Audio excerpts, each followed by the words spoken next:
भगवान श्री कृष्ण कहते हैं कि जीवन में आधे दुख इस कारण जन्म लेते हैं क्योंकि मनुष्य को हर कार्य से आशाएं और इच्छाएं बहुत ज़्यादा होती हैं।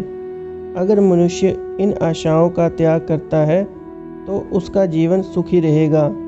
दोस्तों, भगवत गीता में ऐसी बहुत सारी बातें बताई गई हैं जो आज के युग में भी सार्थक सिद्ध होती हैं। जीवन में आगे बढ़ने के लिए गीता में बताई गई इन बातों पर अमल करके आप अपने जीवन की सभी परेशानियों एवं दुखों से बाहर निकल सकते हैं। तो आइए दोस्तों, जानते हैं उन बातों के बारे में। नंबर 1, दुख या पछतावा। भगवत गीता के अनुसार इस संसार में कुछ भी स्थायी रूप से नहीं है। अगर सुख है तो कल दुख भी होगा। अगर अभी अंधेरा है तो समय के अनुसार प्रकाश भी होगा। अगर कोई व्यक्ति आज जवान रूप में है तो समय के अनुसार उस पर बुढ़ापा भी आएगा। इस संसार में जो भी जन्म लेता है उसकी मृत्यु भी निश्चित होती है। ऐसे में जो चीज़ निश्चित है उसके लिए कभी भी दुख या पछतावा नहीं करना चाहिए। नंबर 2, सुख और सुविधाएं। दुनिया में प्रत्येक मनुष्य सुख की कामना करता है, परंतु सुख की परिभाषा हर व्यक्ति की रुचि और प्रवृत्ति के अनुसार बदल जाती है। एक साधु पुरुष को दूसरों को सुख देकर सुख मिलता है, दूसरों की सहायता कर कर उसे खुशी प्राप्त होती है। वहीं नीच प्रवृत्ति का मनुष्य दूसरों को दुख देकर सुखी होता है। कोई मनुष्य बहुत सारी धन दौलत के साथ सुखी रहता है, कोई सब कुछ प्राप्त करने के बाद भी खुश नहीं होता। लेकिन मनुष्य को यह नहीं पता कि असली सुख तो मन के भीतर ही होता है। इसीलिए अपने मन पर काबू रखना बहुत ज़्यादा ज़रूरी है, क्योंकि जो व्यक्ति अपनी बुरी भावनाओं पर नियंत्रण कर सकता है उसे ही जीवन में सुख प्राप्त होगा। नंबर 3, लाभ और हानि। गीता में कहा गया है कि मनुष्य को अपना कर्म करते समय कभी भी लाभ या हानि के बारे में नहीं सोचना चाहिए। केवल इस बात पर फोकस करना चाहिए कि हम जो भी कार्य कर रहे हैं उसे पूरी ईमानदारी से करें, फिर उसका फल चाहे कुछ भी हो, क्योंकि ईमानदारी से कार्य करने से ही मनुष्य को मन की संतुष्टि मिलती है। नंबर 4, काम, क्रोध और लोभ। मनुष्य में काम यानी इच्छाएं, गुस्सा और लालच ही सभी बुराइयों के मूल कारण होते हैं।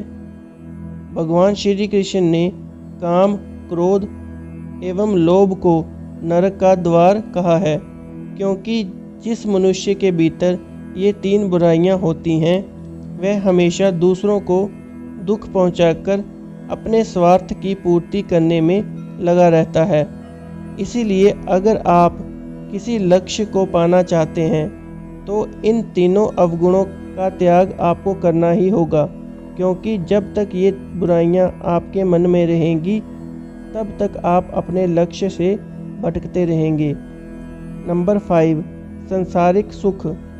गीता में भगवान श्री कृष्ण अर्जुन से कहते हैं कि जो व्यक्ति अपने सभी संसारिक सुखों का त्याग कर अपना ध्यान मुझ में लगाता है उसे जीवन के हर क्षेत्र में सफलता हासिल होती है।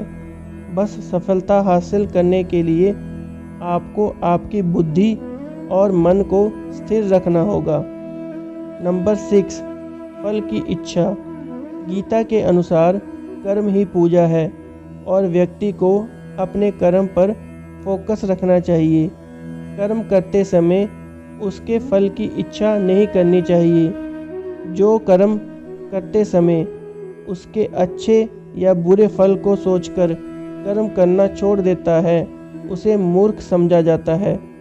इसीलिए कर्म करते रहिए, फल की इच्छा मत करिए, क्योंकि अच्छे और सच्चे मन से किया गया कर्म हमेशा अच्छा ही फल देता है। नंबर 7, मन पर काबू। श्रीमद् भगवत गीता के अनुसार हर व्यक्ति को अपने मन पर काबू रखना आना चाहिए। इंसान का मन बहुत चंचल होता है। केवल मन ही है जो मनुष्य के अंदर अनावश्यक और निरर्थक इच्छाएं पैदा करता है, और जब ये इच्छाएं पूरी नहीं होती तो यही आगे चलकर हमारे दुखों का कारण बनता है। जो व्यक्ति समय के अनुसार अपने मन को काबू करना सीख लेता है, वो सफलता की राह पर चल पड़ता है। नंबर 8, क्रोध पर काबू करना। दोस्तों, गीता के अनुसार प्रत्येक मनुष्य को अपने क्रोध पर काबू करना आना चाहिए। क्रोध में व्यक्ति स्वयं से नियंत्रण खो बैठता है, ऐसे गलत काम कर बैठता है जिससे वह खुद आगे चलकर पछताता है। इसीलिए आप क्रोध पर संयम रखने का प्रयास करें और क्रोध के समय किसी भी तरह का निर्णय लेने से बचें। दोस्तों, गीता में बहुत कुछ ऐसा है जिसे पढ़कर और समझकर आप अपने जीवन को सरल बना सकते हैं। हम उम्मीद करते हैं आपको हमारे द्वारा बताई गई गीता की ये सारी बातें आपके जीवन में बदलाव लाने में सहायक होंगी। ऐसी ही और अच्छी बातें सुनने के लिए हमारे चैनल जीवन रचना को सब्सक्राइब जरूर करें। धन्यवाद।